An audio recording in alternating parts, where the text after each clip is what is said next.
அதிகாரம் 12வது திருவசனம், நான் உலகத்திற்கு ஒளியாயிருக்கிறேன், என்னை பின்பற்றுகின்றவன் இருளிலே நடவாமல் ஜீவ ஒளியை அடைந்திருப்பான், இந்த வாழ்வின் ஒளியை அவன் பெற்றிருப்பான் என்பதாக இயேசு பெருமான் தன்னை குறித்து சொல்லுகின்றார். இதற்கு அடுத்து இறுதியாக இந்த திருவிவிலியத்தினுடைய இறுதி நூலாக விளங்குகின்ற திருவெளிப்பாடு என்று சொல்லப்படுகின்ற வெளிப்படுத்தின விசேஷம், அதுல சொல்லுகின்ற போது 21வது அதிகாரம் 22வது திருவசனத்துல அந்த நகரத்திற்குள், அதாவது மோட்ச லோகத்திற்குள் ஒளி என்பது ஒளி கொடுக்க கதிரவனோ நிலவோ அங்கு இல்லை, தேவைப்படவில்லை.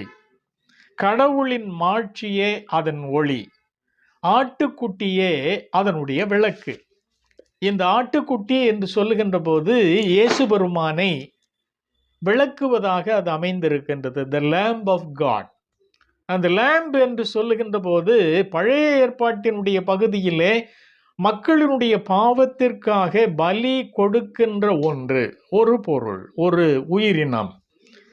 அந்த உயிரினம் யார் என்று சொல்லுகின்ற போது இயேசு பெருமான். அவர் இந்த உலகத்திற்குள்ள ஒளியாக வந்து, அவர் ஒளியாக வந்து மனிதனாகவே இந்த உலகத்தில் வந்தார்.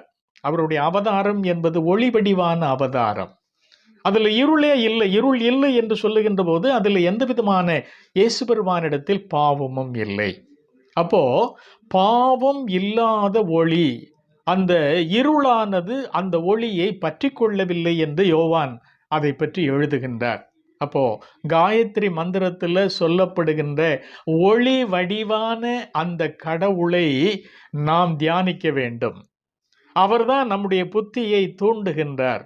அவர்தான் பிரணவ மந்திரமாகவும் வியாகிருதிகளாகவும் மோட்ச லோகமாகவும் அவர் விளங்குகின்றார். அப்படிப்பட்டவர் இந்த உலகத்தினுடைய படைப்பாளர். இயேசு பெருமான் இந்த உலகத்தை படைத்தவர். சகலமும் அவருக்காகவும் அவர் மூலமாகவும் படைக்கப்பட்டது. யோவான் நற்செய்தி நூலில் வருகின்ற அந்த திருவசனங்களை உங்களுக்கு நான் சொல்லுகின்றேன். அப்போ இந்த உலகத்தை படைப்பாளராக இருக்கின்றவரே இந்த உலகத்திற்கு ஒளியானவராக வந்திருக்கின்றார். ஆகையினால இந்த காயத்ரி மந்திரம் என்பது இந்த விளக்கம் சொல்லுகின்ற போது உலகத்திலே உள்ள அனைவருக்கும் பொதுவான ஒரு மந்திரமாக இந்த காயத்ரி மந்திரம் இருக்கின்றது என்பதாக அதற்கு விளக்கங்கள் சொல்லப்படுகின்றன. அந்த ஒளி வடிவான கடவுள் யார்? இந்த உலகத்தை படைத்தவரான ஒளியாக இருக்கின்ற கடவுள் யார்? உலகத்தினுடைய படைப்பினுடைய